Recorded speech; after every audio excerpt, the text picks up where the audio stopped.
Faktor penyebab kecelakaan listrik di industri. Outline.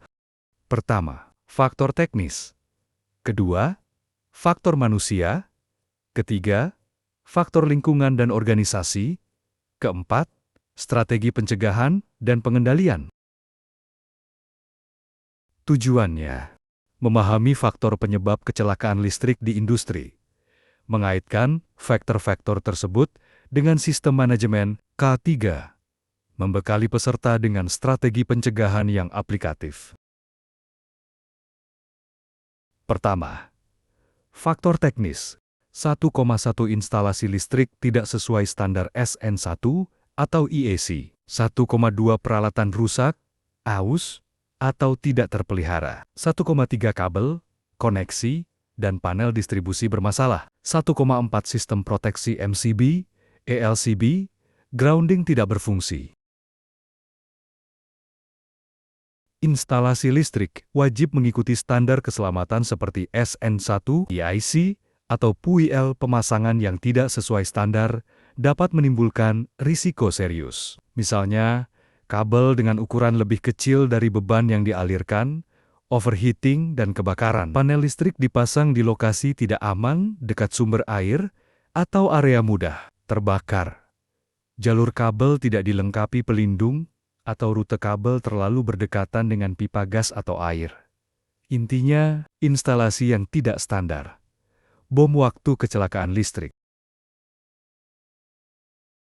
Mesin, trafo, motor listrik, breaker, dan saklar membutuhkan perawatan rutin.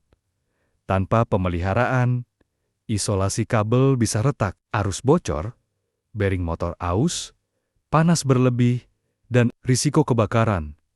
Breaker macet, tidak bisa memutus arus saat ada korsleting. Kecelakaan sering muncul bukan karena peralatan baru dipasang, tapi karena alat lama tidak dirawat dengan baik. Kabel, isolasi terkelupas, lapisan rapuh, atau dipasang tidak rapi, mudah terjadi korsleting. Koneksi, sambungan longgar menyebabkan resistansi tinggi, memicu panas berlebih dan percikan api arcing. Panel distribusi, kotor, berdebu, atau penuh tikus, atau serangga, bisa menimbulkan hubungan singkat. Akibatnya, gangguan teknis kecil bisa menjadi penyebab kebakaran besar atau sengatan listrik. MCB melindungi dari arus lebih atau korsleting. Jika macet, korsleting bisa berlanjut jadi kebakaran. ELCB atau RCD melindungi dari arus bocor ke tanah. Jika tidak aktif, pekerja bisa tersengat arus bocor. Grounding, saluran pembuangan arus ke tanah. Grounding jelek, arus bocor tidak tersalurkan. Pekerja jadi konduktor hidup. Bila proteksi ini tidak diuji dan dirawat, maka lapisan pertahanan terakhir sistem listrik hilang. Kedua, faktor manusia. 2,1 kurangnya kompetensi atau sertifikasi tenaga kerja. 2,2 human error. Akibat kelelahan, tergesa-gesa, atau lalai. 2,3 perilaku tidak aman, unsafe act. 2,4 kurang disiplin terhadap SOP dan izin kerja listrik. Banyak kecelakaan listrik terjadi karena pekerjaan dilakukan oleh orang yang tidak memiliki keahlian atau sertifikasi K3. Listrik, contoh, teknisi melakukan instalasi tanpa memahami standar SNI atau PUIL akibat kesalahan pemasangan. Proteksi tidak terpasang atau prosedur aman diabaikan. Intinya tanpa kompetensi. Pekerja tidak mampu mengenali bahaya listrik dengan benar. Tekanan target produksi membuat pekerja bekerja cepat tanpa memperhatikan detail keselamatan, kondisi fisik, atau mental. Lelah, kurang tidur, stres meningkatkan risiko salah langkah. Lalai kecil seperti lupa mematikan sumber listrik sebelum perbaikan. Bisa fatal sengatan atau korsleting. Kesalahan manusia, pemicu terbesar kecelakaan listrik. Contoh nyata di lapangan.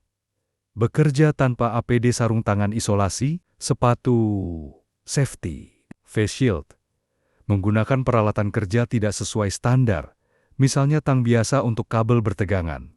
Menyentuh panel atau kabel dengan tangan basah. Perilaku ini biasanya terjadi karena kebiasaan buruk, merasa sudah berpengalaman, atau terbiasa mengambil jalan pintas. Dalam pekerjaan kelistrikan, SOP seperti lockout, tagout loto, atau permit to work wajib diterapkan.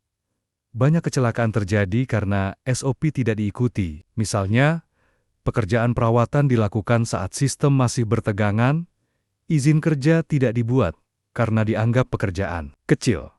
Akibatnya, kontrol administratif gagal dan risiko sengatan atau kebakaran meningkat.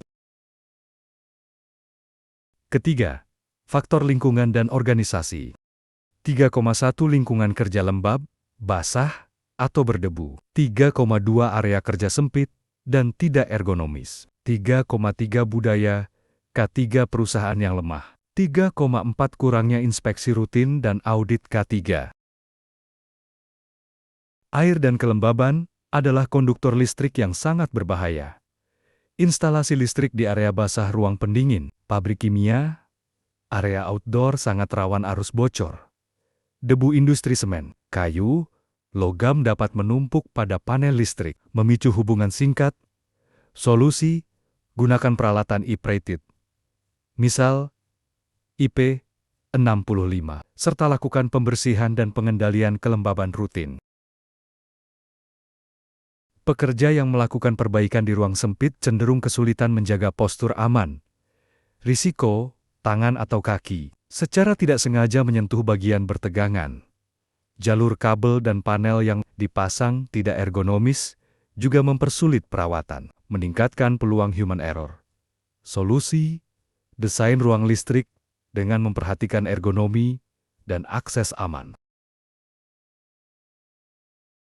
Faktor organisasi seringkali lebih menentukan daripada faktor teknis.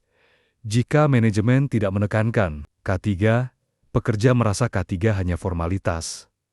SOP sering diabaikan, insiden kecil tidak dilaporkan, tanpa budaya K3 yang kuat. Upaya teknis dan administratif akan gagal. Banyak perusahaan hanya melakukan inspeksi jika terjadi masalah.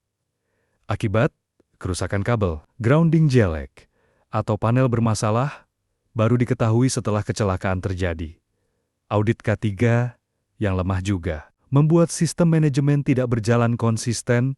Solusi, inspeksi preventif, checklist harian atau mingguan, dan audit internal berkala.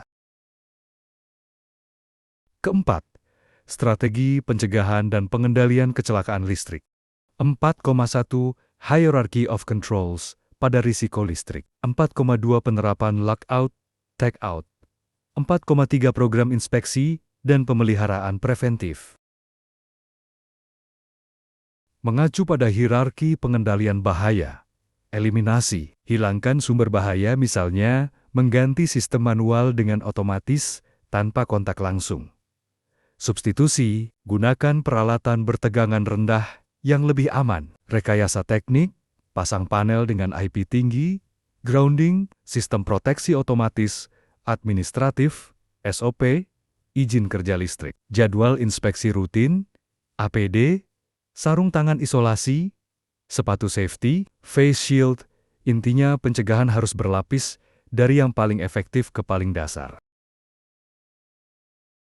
Prosedur wajib saat perawatan listrik, memastikan semua sumber listrik diputus, dikunci, dan diberi label tanpa loto.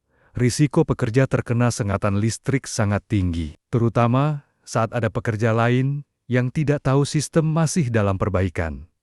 Loto, garansi keselamatan bagi teknisi yang bekerja di peralatan listrik.